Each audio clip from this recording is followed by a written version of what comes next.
Okay, thank you very much. Thank you to you, Nono, and to the MDENet community for the invitation and opportunity to address your members. So my name is Ana Cavalcanti. I'm here with my colleague Pedro Ribeiro. We are members of the RoboStar Center of Excellence in Software Engineering for Robotics. And the work that I'm going to present today and that Pedro is going to present today has been carried out in collaboration with many members of this group. So my remit from Nuno was to talk about model checking. So we will see that the RoboStar technology is very comprehensive in supporting roboticists in their task in developing control software for robotic applications. But I'm going to focus this afternoon on RoboChart, which is our design notation and the support that we provide for RoboChart in terms of model checking. So, okay. So we will start this afternoon discussing very briefly why software engineering for robotics. I guess these days, everyone is at least mildly tuned to the potential advances that robotics can bring to our society, potential concerns as well. I'll talk briefly about that. Then I will present to you the RoboStar approach to software engineering, as I said, concentrating then on RoboChart, which is our modeling, design modeling notation. I will give you an example of an existing Segway robot, and then I will focus on support for model checking using particularly the refinement approach. There are other approaches to model checking. We pursue the refinement approach, which is based on the notion of what are the visible occurrences in the lifetime of a mechanism. Finally, I will conclude with a Robo2 demonstration. Robo2 is a collection of Eclipse plugins that support the use of the RoboStar approach, and Pedro is going to give you a demonstrator. Pedro is one of the main developers of Robo2, and I'm grateful that he's joining this afternoon. So, software engineering of robots, why are we interested? The interest in robotics comes from the potential very large and expanding global market, predicted to reach billions and billions of dollars, increasing over the coming years. But to realize this potential, it means that we need to take robots from outside factories, from behind cages where they are in factories, to live and work among us.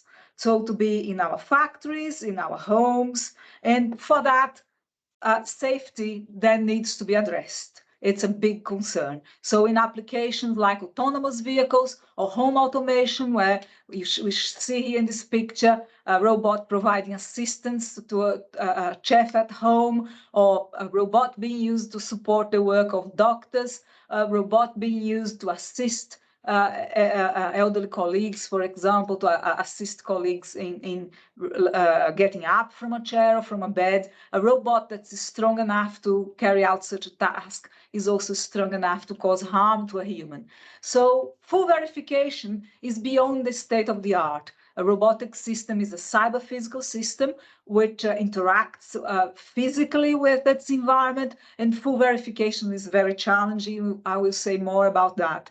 But there are several concerns, and we address in this talk in particular verification of controller software. So others are interested. We are not the only group that works on software engineering for robotics, but the RoboStar approach is distinctive in that it complements existing techniques. We do not want to tell roboticists to do anything different, but want to complement and add value to what they already do. It's based on simple domain-specific languages as opposed to general languages, so languages that give the roboticists more guidance on how to write their models, but they are all supported by mathematics for validation and verification. And it is with the use of mathematics that we enable the use of techniques like model checking.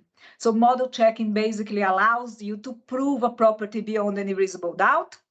And that property, of course, is a property of the model, and we can only carry out this proof if we have a mathematical model. And we, in RoboStar, we provide those mathematical models in a way in which roboticists do not need to learn about that mathematics. Just like for every engineer, those mathematical models are underpinning the techniques. They are being automatically generated, but the roboticists do not need to interact with them. So what's the RoboStar vision? RoboStar vision, I think, will be very welcome by this community here, is that the development of control software should be model-centric. The current state of practice is not model-centric.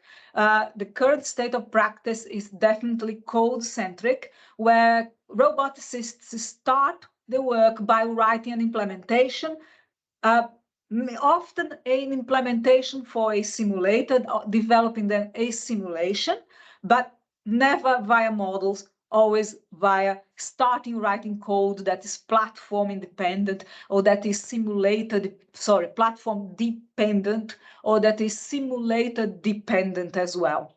So our vision is, like in any engineering discipline, let's start with the models of software components, model of control software, but also model of the other many aspects of a robotic application that are relevant for the verification of this control software as well. So the physical robot scenarios, scenarios that are reproducing the environment in which the robot is supposed to use, capturing also operational conditions, so not specific scenarios, but assumptions.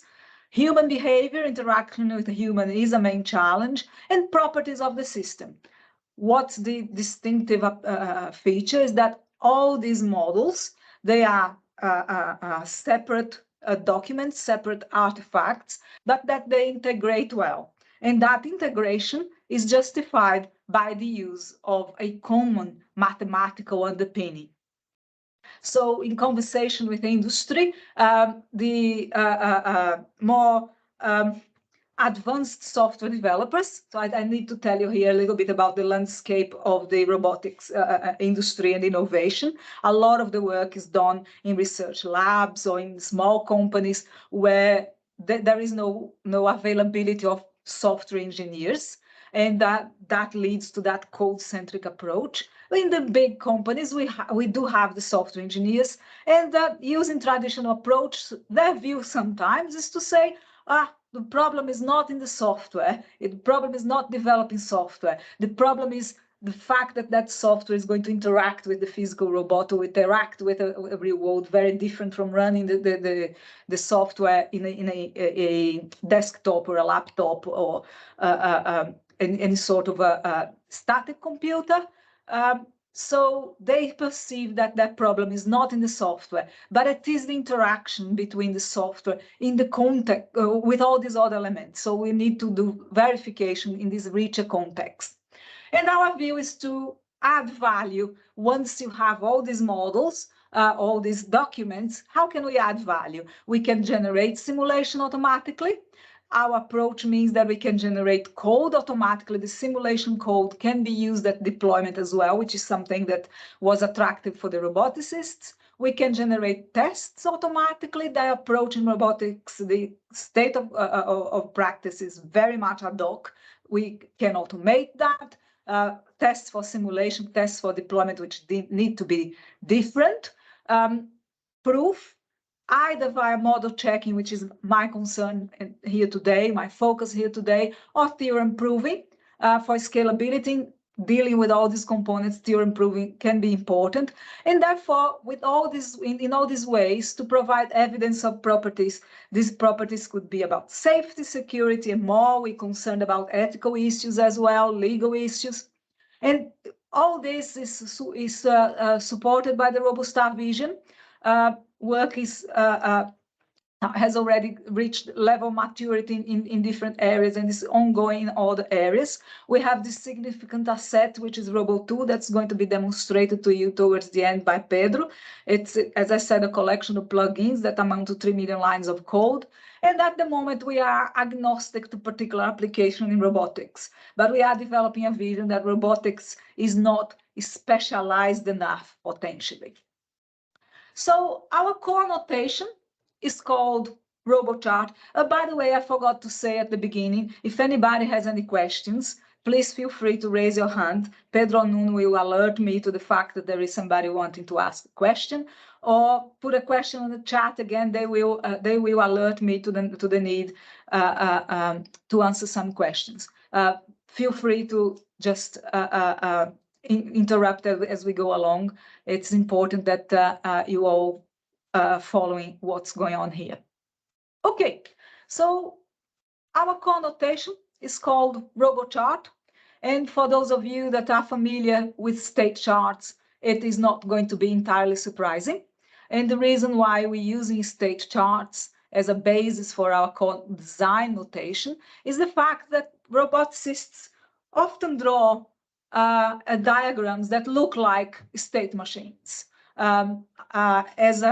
I believe most of you will agree, they are just drawings, not really models. They don't use a particular notation or UML or SysML or anything like that. It's just drawings that we find quite often in their papers and documents, and they are basically used as a rough guidance to develop a simulation or to explain a simulation.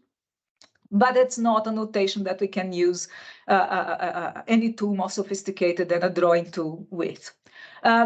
So we have a controlled notation for state charts with a simple component model that supports the parallel execution of state charts. We have a notion of controllers.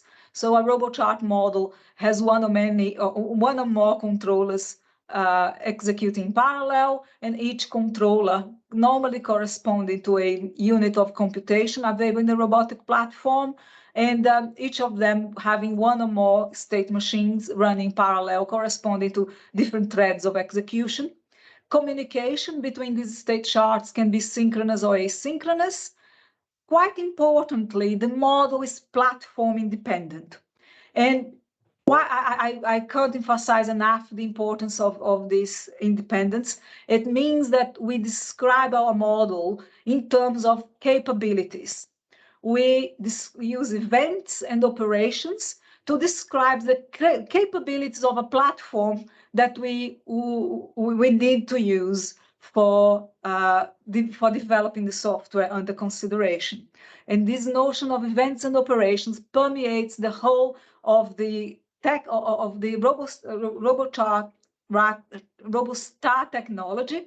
In particular, if I want to establish properties, these properties will be about these events and operations representing services of the platform. So they determine the kind of properties that we can prove, and I'll give you some example. And they are also the point of connection between a RoboChart model and a model of the platform and some operational requirements. So the notion of events and operations, the notion of capabilities is extremely important.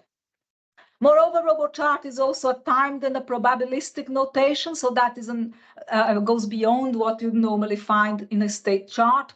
This afternoon, I will be talking about the timed version of RoboChart, not the probabilistic, but they can be used together as well. So our work this afternoon will be on timed state charts written using the RoboChart paradigm. Okay, so we have here on the right a very sketchy example. I'll give you a better example in a little while. So how can we derive value from a RoboChart model?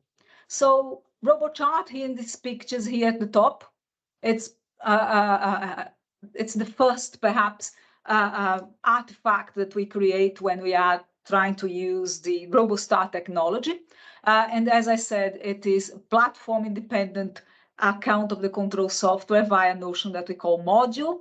And that platform independence is obtained by defining variables, operations, and events, normally operations and events that represent the capabilities of that platform. And from a RoboChart model, you can automatically generate another model for a simulation as a cyclic mechanism. So a RoboChart model is a reactive mechanism, and a simulation is a cyclic mechanism. So then in that model-to-model transformation, we have we embed the change of paradigm.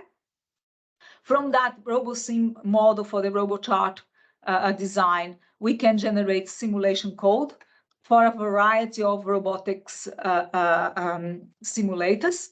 Because of the structure that we preserve, because of the independence, platform independence that we have coming from RoboChart, that simulation code can normally be used as the deployment code.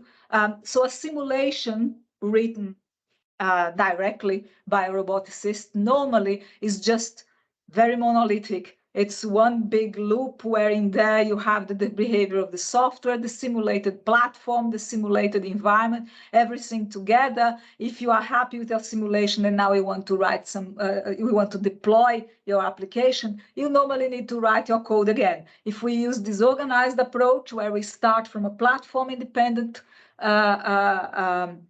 model, the simulation code, which uses implementations of those services captured by the operations and events, can be used at deployment. We just need to re-implement the services using the robot API rather than a simulator API. So that is another value that we can derive. We can derive, as I said, automatic test generation.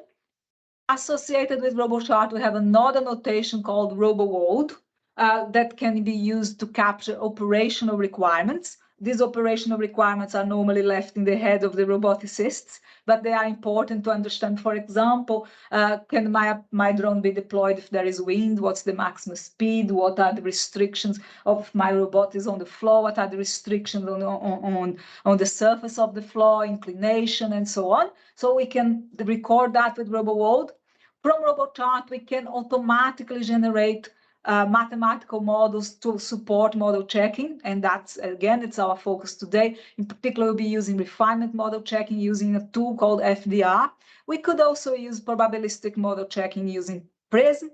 For theorem proving, if you don't want to face the restrictions of model checking, which I'll talk to you about a little bit, you can use a well-known theorem prover called Isabel, where we have encoded the mathematical foundations of the RoboStar family. We have RoboCert for property specification. RoboCert runs alongside all of the technology and allows you, using controlled natural language or sequence diagrams, to specify some properties, and you'll see an example later today. And there is ongoing work on a lot more: neural networks, components of RoboStar becoming neural networks, the consideration of human behavior, those operational requirements, safety cases using the evidence generated by RoboStar, and in particular by model checking as well. So a RoboChart model opens a lot of doors. And here's an example of what it looks like. Here's a Segway robot. This example was developed in collaboration with my colleague James Baxter. And this is the robot that we bought and he had at home. And that's a very simple application. I'm going to show you, if it works, a little video of the Segway. Hope you can see that. So here James is turning it on and putting it upright. And the goal of this robot is basically to maintain its position, a horizontal position, and to stay upright. So you see that it's jittering a little bit, moving along, but what it really needs to do is to stay upright. The reason why it's moving along is to help it to maintain that, to balance and maintain that upright position. So James is going to come in a minute and try and push it. It will just try and go back to where it was. And that has a safety property that if its angle is above a certain threshold, it's clear that it can no longer obtain its mission, and it should then stop the motors to avoid any damage to itself and harming anybody. Of course, this is just a little thing, but you see when James turns it on its side, then the wheels just stop. So that is our example application this afternoon. And it's a slightly unusual use case in the sense that what we have here is, oops, there you go. I think it's Teams showing its face down there. It's not a problem. Okay, so one thing that we need to understand is how do we write a model? In this community, we will know that we need some abstraction, and that the right abstractions will depend on what we want to prove. And the work that we have done is based on our idea of proving properties like the robot is going to stop once its angle goes beyond a certain threshold. So there are several components here in the actual robot. We have access to the source code as well, and in each case we need to decide which components are relevant to our model. So we have a battery, we have control boards, which is some computational capacity. We have motors that are attached to the wheels, and these motors, they have what's called a Hall effect sensor, basically allows us to find out what's the speed of the robot. The wheels themselves, if we look inside the robot, we can see that it has a Bluetooth controller, which is allows users to control the robot via other means, and therefore implement other applications beyond what just the issue of staying upright. It has an IMU that allows us to find out the acceleration, the angular velocity of the robot. We have a controller for the motor. We have a power switch, and then we have in mind what is our main problem. How am I going to pick up all this that's in the platform and capture in my model? Well, first of all, we say, well, the main control problem is balancing, to keep the angle, as I said, as close to zero as possible, the vertical angle, maintaining the horizontal position. We're not interested in the Bluetooth control for the purpose of what we're doing here. That Bluetooth control, it's not relevant.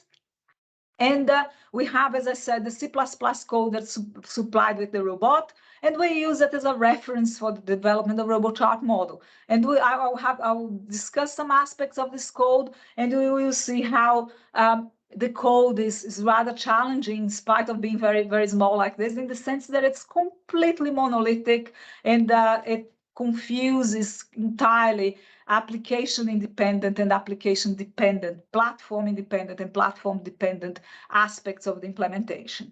So the first thing we need to do when we is going to develop a RoboChart model is to understand what is our account of the robotic platform. How are we going to pick up those services and that platform full of very physical things, sensors and actuators, and capture those aspects in our model that determines what we can do with that model. So we need to determine which components affect or are controlled by the software or part of the software being modeled. So here's a list of the elements that we've seen in our robot, in that picture, and we need to categorize them. So the first one is a battery, and we decided that it's entirely a physical component that's irrelevant for us. May seem trivial to you, but well, it's not always the case that a battery is a physical component. So Pedro and I are working on the model of a drone, and in that case of the drone, it has facilities to read the level of the battery and to act if the level of the batteries reach certain levels. It's not the case of our application here, so we ignore the battery. It's a physical component. The Bluetooth transmitter is a sensor and actuator. The software could potentially use that Bluetooth transmitter for communication. The IMU, as I said, giving us information about velocity. It's definitely a sensor and actuator. The motor controller is what allows, it's the facility in the platform that allows us to move the little Segway in several directions. So definitely an actuator. The power switch, very common in cyber physical systems, that we ignore the fact that the robot needs to be powered. You don't have software facilities to control that power switch. It's again a physical component. The Hall effect sensors gives us, it's a sensor, the clue is in the name, give us information about the velocity.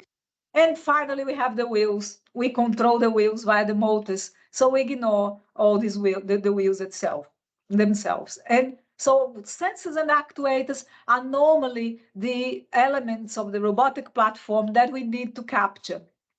And in this case, however, because we are ignoring the possibility of communication for our simple application of staying upright, we don't consider the Bluetooth transmitter, but we consider the other three sensors and actuator.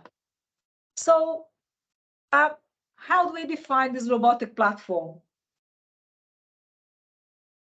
We will now see how challenging it is if you pick up a code and you need to write a model for it. So we create interfaces in RoboChart, not an interface, not corresponding to what is an interface in Java, an interface in RoboChart declaring variables, operations, and events. So our first interface here in our model, called motors I, declares two operations that allows us to set the speed of the left motor and the right motor. And these operations are abstracting a platform service that allows us to control the motor separately. And in the C++ code, it's rather tricky. Velocity magnitude written to analog pins, direction flags set via digital pins, separate pins for each motor, a lot of detail, all in the middle of the code. We don't need to worry about all that. We're making here the decision that we trust that we can control the motors accurately. Similarly, for the Hall effect sensors, this Hall effect sensor, it can measure the strength of a magnetic field. So it doesn't give you directly the velocity of the motor. But I don't care. I don't care about how this information comes about. The computation will measure that strength, detect pulses, use interruptions, and so on. What I would need to know is that I can find out the left motor and the right motor velocities, and that is therefore I have another interface that declares these events, left motor and right motor. The IMU, again, it's giving me acceleration and the angular velocity. Applying Kalman filters, if you heard about what that is, a Kalman filter addresses the fact that these readings coming from an IMU can have errors. The Kalman filter normalizes the readings to make sure that you get values that make sense, and any deviation does not affect your work unnecessarily. So we have abstract events that describe the angle of the robot, of the Segway, and the angular velocity in the X, Y, and Z coordinates. These are variables in the C++ code, is storing this information and are updated by calculation. Again, something that we don't want to worry about. Okay, so those three interfaces are telling me how I am going to deal with those three elements of the platform that I decided are relevant. And now there is another source of extra services that we create, because it's been identified that the platform works via enabling and disabling interrupts. So the C++ code is a big loop that's use a timer interrupt, and that tricky protocol to enable and disable interrupts have a very big impact on the correctness of that code. So we decide that then the interrupt service must be modeled. So what does that mean? It means that I now can reason about. I'm worried about something in my algorithm. If I define service of the platform that I used to represent that aspect, it means that I can reason about them. But the language is timed, so I don't need to model a timer explicitly. The timer can be represented by RoboChart clocks, because RoboChart is a timed language. So to summarize, I have here in RoboChart a robotic platform block called Segway RP, Segway Robotic Platform, which declares all these interfaces that I've shown you. And therefore, it means that it offers all these events and all these operations for the software. These are the abstractions for services of a platform that we need to be able to run the software that we are going to model for the Segway. Therefore, whatever I model here and whatever implementation I obtain from my model could be adapted for other robots, could be adapted for an actual, a bigger Segway, for example, right? Rather than that just little one that's a tabletop Segway that we have seen. And also tells us, here's the kind of properties that we can verify via model checking. We can verify a property that says after an input via left motor velocity, an input via right motor velocity immediately follows. So what is that telling me? The software should always read the left and the right motor velocity to actually get enough information for the work that it has. Then property number 2 there, it's telling me the safety property that I mentioned before, when values less than minus max angle or greater than max angle are communicated by the event angle, the values set by set left motor speed and set right motor speed are 0. So that's the main safety property. Given the angle out of bounds, the motor's set to stop. And there are over 600 assertions. The third one, the first value set by each of set left motor speed and set right motor speed is 0. Just saying I have to reset my speed before I start working. We have written over 600 assertions over this small application. And that's the kind of property that we can prove. Any questions at this stage? No? So I yes, continue. please. Oh, okay. How do you specify these properties? Okay, so at the end of the presentation, we are going to show you how you can express these properties. We have RoboCert, that language that I mentioned that is associated with the RoboStar technology. It allows you to use very simple controlled natural language to specify properties that we call core properties, like the system is deadlock free, or the system is time lock free, or the system is deterministic. We also and have. Is this using propositional logic or first order logic, high order logic? What kind of logic does? Using process algebra, using CSP. Okay. Which is a process algebra. So that process algebra and that CSP is not something that we want the roboticist or you to use.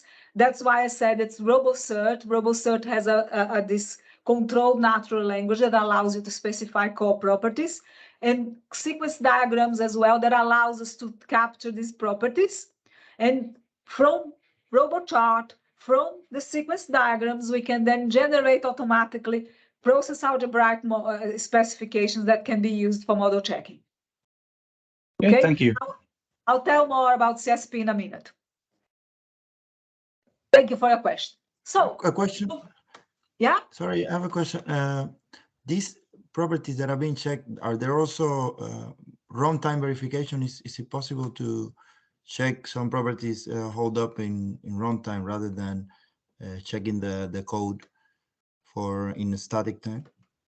We haven't done any work on runtime verification yet, but yes, it's possible. There is current work going on in collaboration with Manchester, where we use the tests. So 1 hour and a half is not enough for me to tell you everything, but as I said earlier, from a RoboChart model, like the one I'm about to show you, we can generate automatically tests. So with colleagues in Manchester, we are investigating the construction. Well, you generate tests. You can either test it dynamically before deployment, but we are exploring with them as well the possibility of collecting those tests together to create a runtime monitor for a ROS implementation. And that is in the context of the firefighter. But we haven't done much work on that. It's ongoing work that we're doing at the moment. Okay, thank you very much. Okay, thank you. Okay.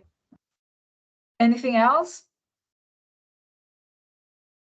Okay, so the overall structure of the C++ code, as I mentioned, it's very monolithic. It starts with some initialization, setting up ports and pins. Then we have the handler, which is bound to 5 milliseconds timer.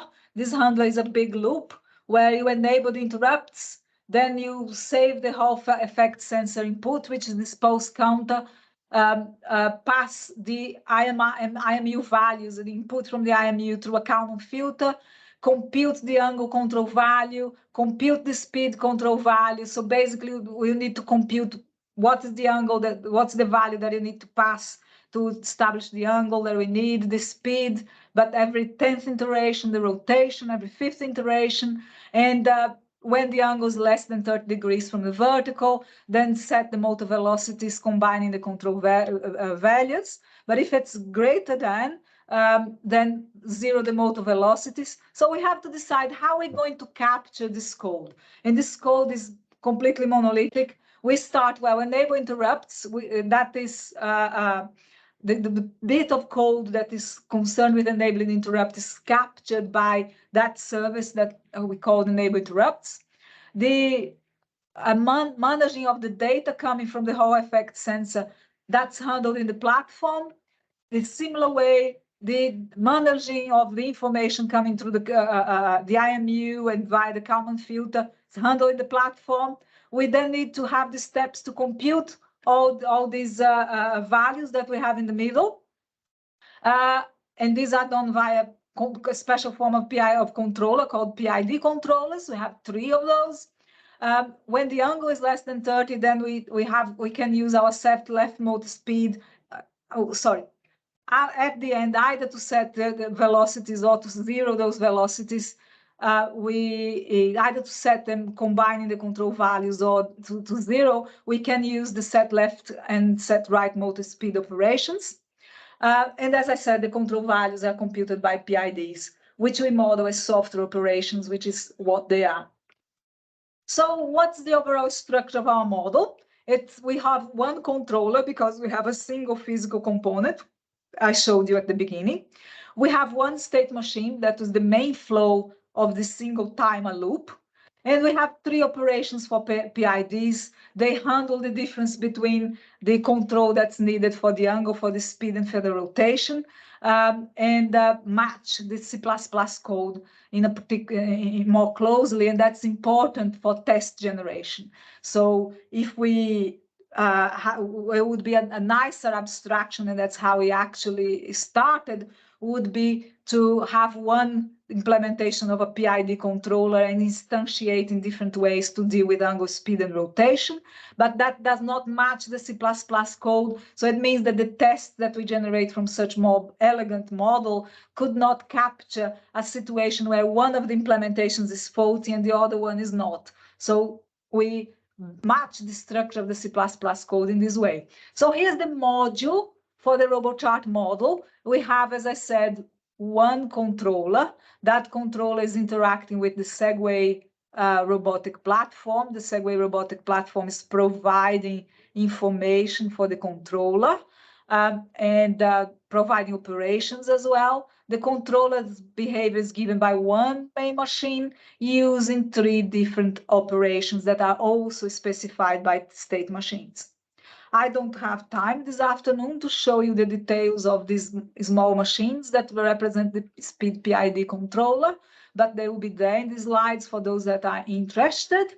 But I'm going to give you a small overview of the main state machine. This main state machine, as every state machine in RoboChart, it is a self-contained component that is different, for example, of state machines in UML or SysML, if any of you has understanding of that. So when I'm defining here the balance state machine, I'm defining its context. And that context is described, for example, those interfaces that we have presented before. It describes the variables and the events, the variables, operations, and events. In this example, operations and events that machine needs to use to carry out its mission. So we have here on the right-hand side the description of those events of the robotic platform that are ultimately used by this machine. The machine also declares some constants, pi value here, or pi variables, declared with a pi in front of them, are constants whose values are not defined. So they're basically parameters of this machine. Parameters here, max angle, that value that I gave you the segue can work between -30 and 30. Well, it's that segue, a different segue with different distribution of mass may have different angles. So this is the parameter of our software. We also declare timers. We have the loop time. It is a parameter. What is this loop time? How much is it? It depends on the computational capacity. It will depend on what you need from your controller as well. So these are defining a context, and that means that we can look at this machine as an isolated component that we can understand and reason about via model checking, for example, based on this context. We have also declared some variables here that are marked with an X. These are local variables that we use. Okay, so this is the first thing. We have declared those capabilities, and that is in terms of those capabilities that we describe the behavior of the machine. Excuse me. So I'm going to show you the start of the definition of the balanced state machine, so you to understand what are the specific features of RoboChart as compared to other notations. So in the initial state of balance STM is a state called initialization. In its entry action, we use an action language, the specific action language defined for RoboChart. And here in this example, we are zeroing some counters, and then we have a command called, or an action, the right terminology, called wait startup delay. So startup delay is one of my constants, and that's basically saying when you turn on the robot, there is a period of time called startup delay that we need to pause. The software needs to stop. It's a significant amount of time. The software needs to stop and pause for a little while the hardware is initializing itself. So that is a kind of construct of RoboChart that is related to specifying time properties of your software. In the next action, we reset a timer called loop timer here, and then we have a transition that has no label, therefore it's immediately enabled. A transition that's immediately enabled, that is enabled, is taken immediately. So that means that we can predict the time in which transitions happen. So taken immediately after the entry action finishes, we go to a state called wait for next iteration, and we stay there until this guard here becomes true. And this guard here becomes true when the loop timer, the value of the clock loop timer, is greater than or equal to loop time. So loop time is one of our constants I mentioned before. And when you say since loop timer was last reset is greater than or equal to loop time, the guard is enabled, the guard becomes true, and therefore the transition is enabled. So the transition is taken immediately. The loop timer is reset again, and we disable interrupts. That is how the software works. We go then to a state called calculate angle. That's the last one I'm going to explain to you. What happens in calculate angle is that we enable the interrupts. That's what's in the code. We reflect in what's there. Then we read the value of the angle via an event angle. We remember that I had an event called angle. So we read it. That's what the query says. And that value is assigned to the value, to the local variable current angle. And what this value, this less than 0 in brackets there means is that there is a deadline of 0 time units for that value to be available. So basically we are recording in the software the fact that we assume that we can read the value of the angle immediately anytime I want. The same for the gyro X, the same for other readings down here. And this deadline did not need to be 0, could be 1, 2, 3. It's discrete time. It's a software model. I don't need to have continuous time. It's a discrete time with an abstract notion of time unit. But again, we can specify budgets via weights. We can specify deadlines via these constructs. And then we calculate angle, and then we call an operation, the operation angle PID, and then we have another pause, and on we go. I won't explain the details of the rest. We have an extensive report in the RoboStar website that you can access and have a look at the example if you're interested in it, including all the verifications that we have done. So this is what I wanted to show you of this example. Are there any questions at this stage? If not, just to summarize, we determined the robotic platform in doing this case study, so that captures the interface with the hardware, and then consider the structure of the software, generated a simulation from that structure, creating code that's much cleaner and platform independent. We checked, as I said, over 600 assertions of this model, and we will give an example. I will now pass on to tell you about the background that we need to understand model checking. We generated 93 tests for this model, and as well as the simulation, as I mentioned. So we took quite a lot of value out of this model. So, in particular, I have a question. Can you hear me? Yes. Okay, so the issue is I have some doubts about how you manage that those deadlines, because it's just to know which is the reference event for those deadlines to take effect. You specify some 0 there, so I guess it's basically saying there's no deadline. It has to be running immediately after this. But if you specify a number, which is the time instant to take that number into account? Is the activation of the previous state? Is the activation of the whole automaton? How does it work? Yes. So if you have during actions, so it doesn't need to be. It doesn't need to block the activation of the state. If it's appropriate, you can put time-taking actions, enduring actions rather than entry actions. But in this case here, we only conclude the activation of the state calculate angle, or even this is an issue with initialization already, right? We'll have an entry action for initialization, and the entry action only terminates after startup delay time units. After startup delay time units, immediately the loop timer is reset. So date operations take no time, and then you take the transition to wait for next iteration. So you control the time. Is that your question? No, I was asking about the deadline, the concept of deadline. But okay. I understand what you mean is clear. Yeah. So you're talking about the actual code you are running inside that state. So yeah, if that's the only consideration of time you have, then it's okay. I have solved my question.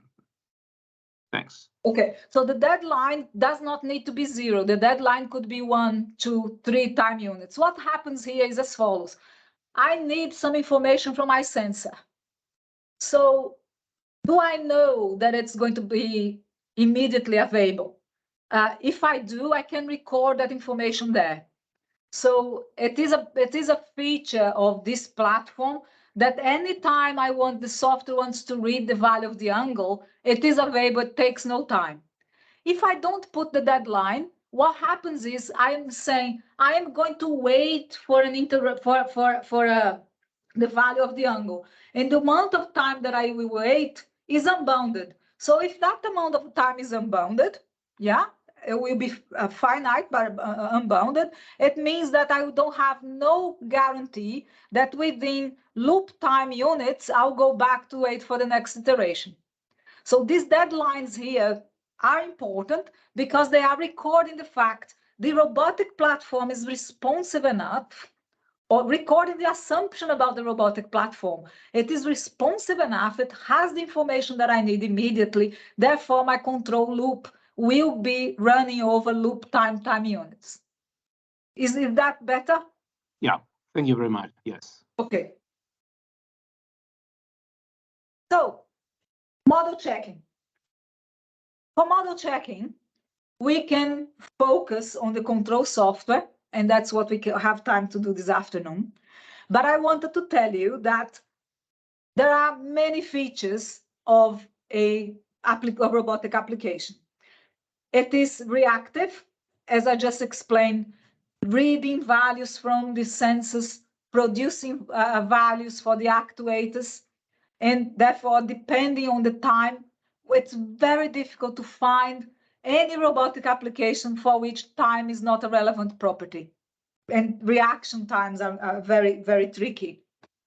So they are normally data rich and at least dealing with floating point numbers, but normally with more challenging data types, and RoboChart can capture this. It's timed, but also it is probabilistic, can be probabilistic. A lot of the algorithms in robotics are probabilistic, but also when you start considering the platform itself, the behavior of the platform, when you start considering the behavior of the scenarios, assumptions about the environment, we're now talking about continuous quantities, the speed of the robot, the actual speed, not the speed that you set, right? So when we're talking about our model there, I'm telling what is the velocity that I'm setting, that I'm asking the actuator to move at. It's potentially different from the actual speed that the robot will exhibit in the real world. We start talking about continuous quantities, position in an arena. So it is a very rich problem. What we need is a hybrid language that can deal with all these aspects. And we have a notation in RoboStar called Sci-Fi Circus that allows us to deal with all these aspects. Its mathematical foundations are the unifying theories of program. Hohen Hayes, if you heard these names of great scientists in the area of verification, unifying theories of programming that allow us to consider all those aspects if we need to. And to deal with all this, we definitely need theorem proving. Model checking works by, as I said, doing an exhaustive analysis of the state space of a program or of a model, in this case, a RoboChart model. If that state space is very large, and it will become very large if you have very complex data types, then model checking will not be feasible. That's not to say that model checking is not useful. Our idea is to combine theorem proving for scalability with model checking. And also model checking has a big role in debugging models. And so what we need to carry out and address the problem in a more holistic way is Sci-Fi Circus and theorem proving. But model checking is still important. And for Sci-Fi Circus and for RoboChart, the foundation of the mathematical models is a process algebra called CSP. So CSP is not our work in RoboStar, process algebra that has been around for 30 years or more. It's been used in industrial contexts in several areas, and we're bringing it to in its mathematical foundations to support our work in this much richer set. So I'm going to tell you today a little bit about CSP, and I'm going to tell you as well about the variant of CSP that allows us to deal with discrete time. Learning CSP is the basics, and understand how to do model checking CSP is the basic step to be able to access all this much richer context that we need for robotics applications. In particular, reasoning is based on a notion of refinement, and I'll tell you about it. So CSP is a language for description of observable behavior. So when we are defining what are the capabilities of the robotic platform, we are defining what's the observable behavior of my control software. The observable behavior of my control software is going to be the use of those services, the taking of inputs, the production of outputs. And that's what we can capture in a CSP process. So the notion of a process is a kind of a black box, but it's very operational. I don't want roboticists to learn CSP at all, but I can tell you I used to teach CSP for many years, and it's a very palatable language because it looks like you're writing programs. These programs, this process, they are used to describe models, components, or properties. So a RoboCert property, as I said in response to a question, is written as a process as well. The name sequential is a bit misleading.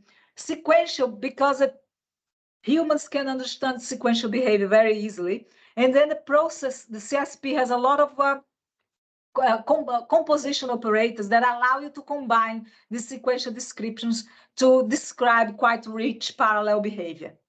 And they are communicating because communicating means that a communication is a use of one of these events or operations. So each process describes a pattern of interactions, explaining how it may affect or be affected by its environment.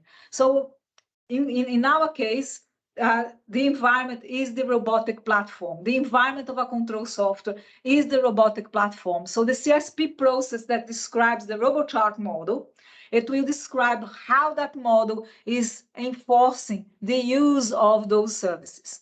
It's just at a different level of abstraction and description. So when I described to you the RoboChart model, I was saying you take this input, you call this operation, and all these things are service of the robotic platform. The CSP process is going to give a different kind of description, and that kind of description will allow us to write some proofs. So the environment is all the components or the context in which the system is placed. In RoboChart, for a module, the context is the robotic platform. Okay? So, moving on, events in CSP, not RoboChart events, they mark important points in the history of a system. And that's why there is quite a close correspondence between events of RoboChart and the events of the CSP model. Operation calls in RoboChart and events in the CSP model. These events are atomic and instantaneous. They do not take time. Interaction is via synchronization of these events. It's about the robotic platform providing an input or accepting an output. And that happens when at the same time the two components agree with that. And that's why I had that deadline to say, I have an input here, and I assume that my environment, the robotic platform, will provide me with that input immediately. They will respond as soon as I want it. Okay, so I have two notions here, and they are similar, but we ought not to confuse them. We have the notion of event in CSP, and we have the notion of events and operations in RoboChart. How do they map? So if I have a RoboChart event, it is modeled in CSP by a CSP event, but annotated with input or output.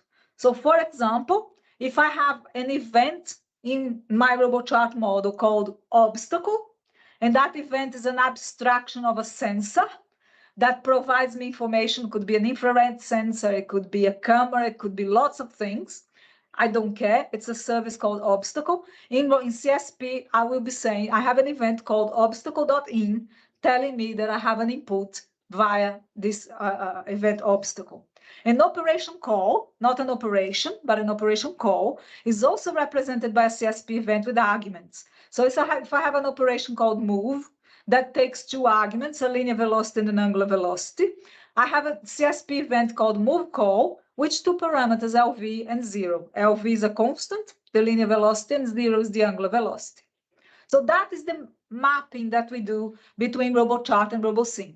So let me show you a simpler example of the MaxBot software. In this slide here, I have the complete example, but important for us is the state machine that describes the behavior of this little example. So in this little example, I start in a state called moving. I call an operation move with parameters LVL and 0. Then I pause for one time unit. After one time unit, we wait until an obstacle is observed. When the obstacle is observed, we reset a timer called turn timer.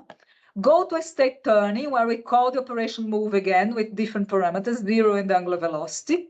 And then after some time passes, we go back to moving and back in that cycle.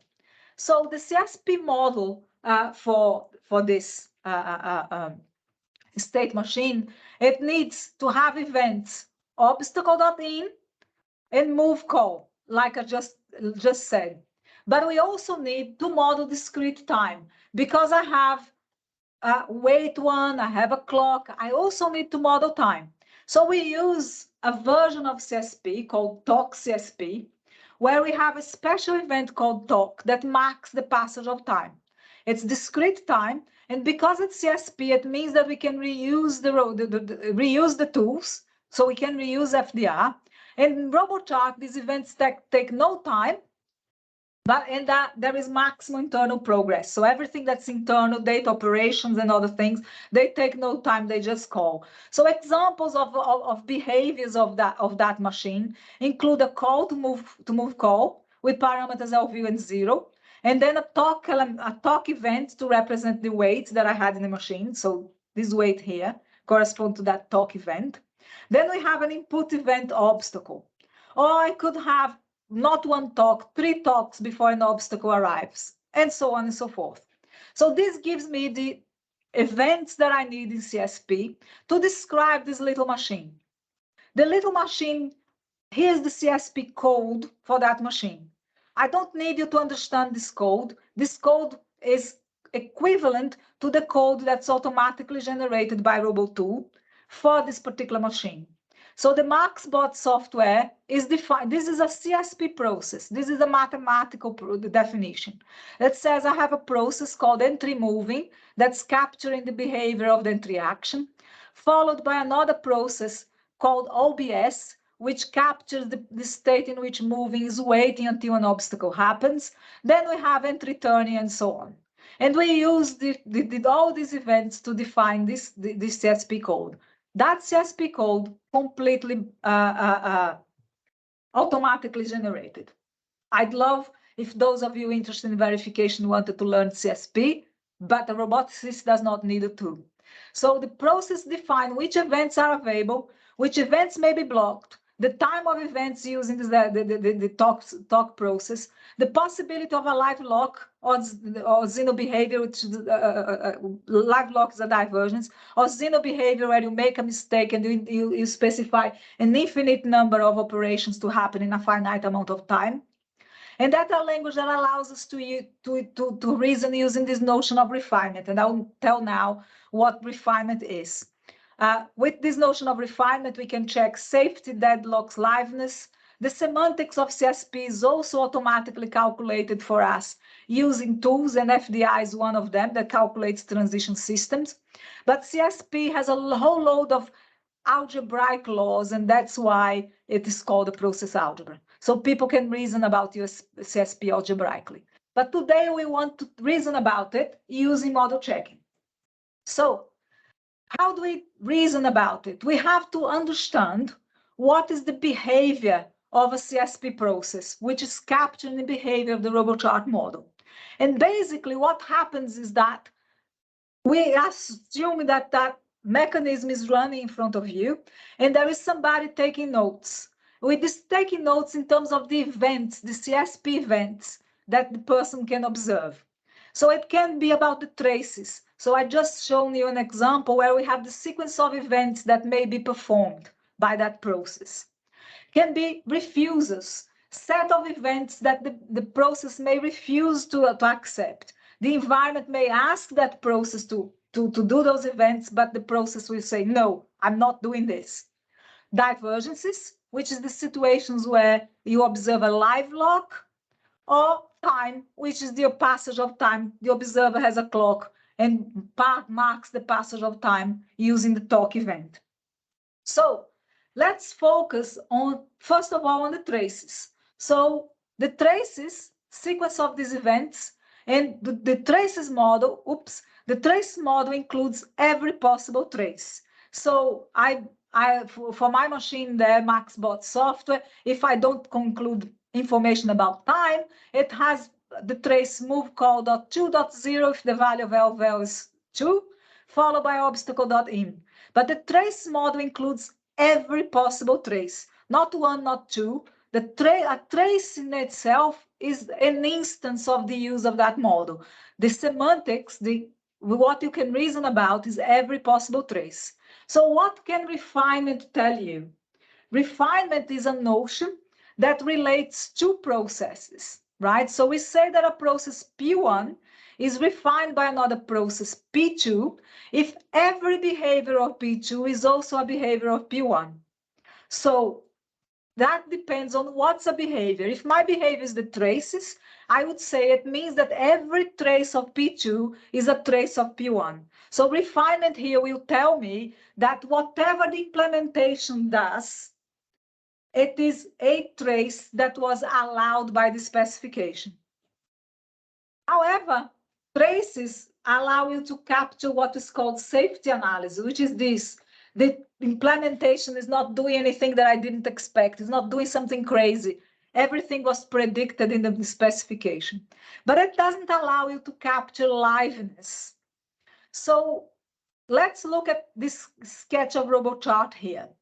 This sketch of RoboChart is saying I am in a state where the platform can give me an input imp1 or an input imp2. The platform chooses, and depending on what the platform does, I'll take this transition or that transition. But that is not different in terms of the traces from this other RoboChart model, where I have from this, the same original state, two silent transitions they're both enabled immediately, so they can both be taken and the system is going to choose one. And then goes to a state where one is imp1 and another one is imp2. So in this situation, we have an issue of liveness. If the robotic platform wants to do imp2, but the system chose the transition at the top, then we have a deadlock. And how do we distinguish these things? We cannot distinguish it just with the notion of traces. We need to have a notion of refusal. We need to be able to say, in here, in this state at the top, imp2 is refused. And you may say, who is going to write this transition with nothing there leading to this? Well, it can arise in all sorts of ways, and it may make sense. You could have guards based on data, the values of y here, and when the value of y is 0, either transition could be taken. That may be non-determinism in your model, and that's fine. So to capture that, we have a notion of a set of events that may be refused. That is called a refusal. And then we have a notion of a failure, which is a pair, where you have a trace and a refusal after that trace. Okay, so in that case, we regard that pair, trace and refusal, as a kind of a failed experiment. So the process could do the trace, but then was in a situation in which it was ready to engage only in those events from the set ref. And so because the environment only wanted to do ref, the system didn't, then we have no further progress. We have a deadlock. So here my failures for this example is at whatever trace leads to this state, if I have only inputs, imp1 and imp2, there are no failures. Whatever the robotic platform does, the software will progress. But here I have, the set of refusals is empty. The failure is this pair. Here on the right, the set of refusals is not empty. When I come to this state, I come silent to this one, and in this state, I might refuse. Oh, there is a typo here. This should be imp2. In this state, I refuse imp2, and that is the behavior being captured here. I went to the top, and imp2 is refused. Or I went to the bottom, and imp1 is refused. Okay, so with the notion of failures, we can calculate this issue of deadlocks. Finally, as I said, we have discrete time in TOC CSP with this special event TOC. And the deadline is a refusal, is captured by a refusal of TOC.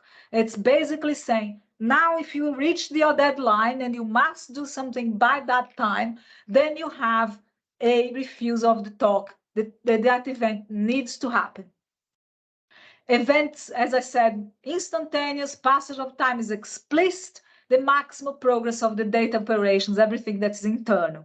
And for timed refinement, the behavior is the behavior that's captured by traces and failures, that traces and refusals that record that refusal of TOC.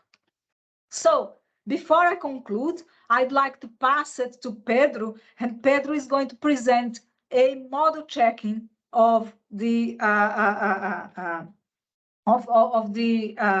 Segway robot using our tool Robo2. Before I pass on to Pedro, any questions at this stage? Okay, so Pedro is going to show you how we can have a RoboChart model. I think we have a question, Anna. We have a question. Please go ahead. Is that in the chat, perhaps?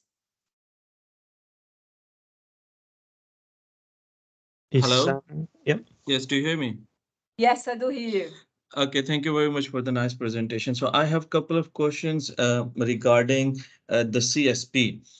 Okay. I'm just wondering, there is no parallel composition that I can see here. You have focused on the sequential composition, and there is no parallel composition of the processes. Usually we have that in the real-time systems. And other real life systems as well. So was that not required? And you think like sequential composition would be enough to model everything that is related to robotics? Absolutely not. And the reason why there is no sequential composition is because I wanted to, sorry, there's no parallel composition, is because I wanted to keep the example simple. But thank you very much for your question. In fact, as I said, this process here is equivalent to the process that's automatically generated. But we use parallelism not only to specify parallel designs or to capture parallel designs, but to capture conjunction as well. So in a RoboChart model, you can have a module that is composed of several controllers running in parallel. We have one process, in the semantics, we have one CSP process for each one of the controllers, and they are composed in parallel to define the behavior of the module as a whole. Similarly, if a controller has several state machines defining its behavior, we use one state machine, one CSP process to capture each state machine, and those state machines are composed in parallel to capture the parallel behavior of the threads. We do even more than that. Our semantics is very compositional. We have one process for each state of a state machine. So because we have state charts, these state charts a state can be composite and rather complex. And that is, in some of the tools that we work with, a state can be implemented in parallel in a simulation. So RT-Test is one of the simulators that we use. And so with our semantics, you have the possibility of reason about one state because we define a process for a state. So Okay. I apologize, there is no time. But no worries, no worries. And one quick question. Yeah, one quick question is why you have focused on a TIC CSP, because there are other variations of the CSP as well. Because, for example, robotics systems can generally be recognized as hybrid systems. So they have continuous dynamics and they have discrete dynamics as well. So there is a variation that is known as HCSP, which is hybrid communicating sequential processes.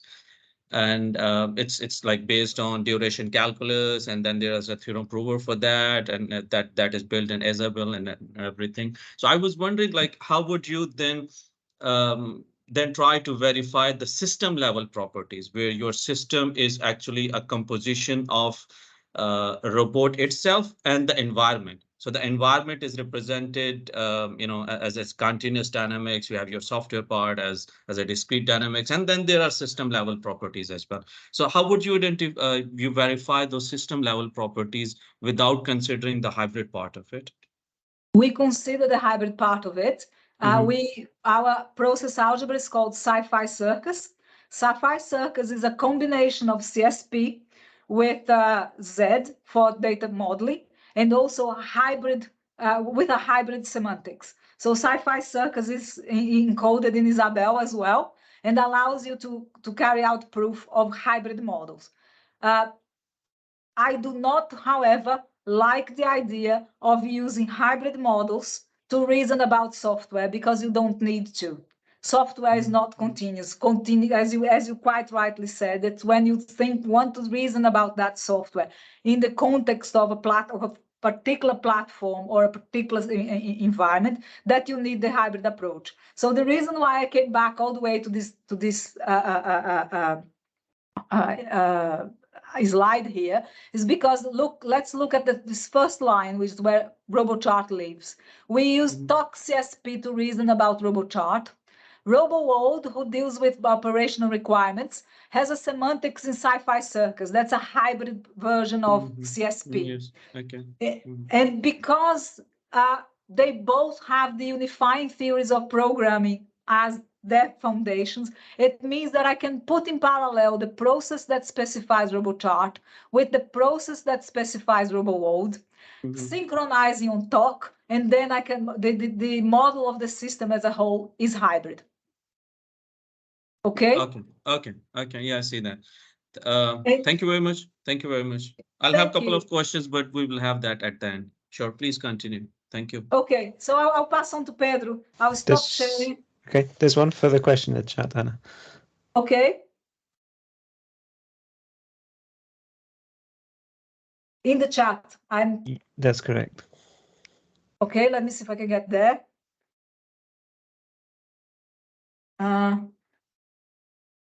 In terms of modeling language design, how you integrate behaviors components model? Did you consider linking ports from component model to state chart? We have a very simple component model. I should not left that slide. The component model is, as I said, is just idea of controllers running parallel, with each controller having state charts that run in parallel. However, we do have the idea of ports. Where is my model of the module for RoboChart? Here it is. It's a very simple example. So we have that the segue, it's ports, so to speak. We don't call them ports, it's events, it's points of interaction are connected to the points of interaction of the controller and passed on here, annotated to be in a synchronous way. So this network of communication could be much more complex than that. But it is a very simple component model. We have another notation called RoboArch that captures architectures normally used in the robotics community. And that notation allows you to define components in a much richer way. But RoboChart has a very simple component model. Okay, I hope that answers the question. I'm not sure how flexible people can be about time, so I think I now must really pass on to Pedro so that Pedro has the opportunity to demonstrate Robo2, and I'd really like to encourage you all to try to find where I stop sharing, how I can stop sharing. Have I stopped sharing? Yes, Anna. I have. Good, excellent. Okay, so I'll try and be brief in my demo to illustrate the main facilities of RoboTool. So as Anna mentioned, RoboTool consists of a number of Eclipse plugins that provide support for modeling and verification. And so within RoboTool, within Eclipse, we have a project, and then we have a number of packages for RoboChart. These are these RCT files, which have a textual representation of the models, and you can think of the packages a bit like in Java so that you can structure your specification.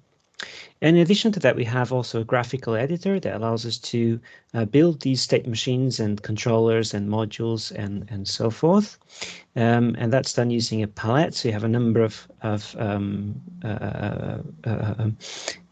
elementary things we can pull into the construction of the model. In this case, we have the segue module with the segue controller and how it is connected. Importantly, every time the user is making these additions to the model, there's validation behind the scenes going on. So I started with a partial model here, and I have an error that says segue controller does not provide all operations required by balance STM, which is the state machine that Anna talked about earlier. That state machine requires a number of interfaces. In this case, it's the PIDs for each of the angle PID, the speed PID, rotation PID, and so forth. And you'll notice that I don't have the speed PID, so that's something that the tool will tell us And in this case, I just need to provide a reference for the implementation of that specific software operation. And then I save my model and the error goes away. And so I have no more errors remaining, which means that my model is at least well formed and I can proceed.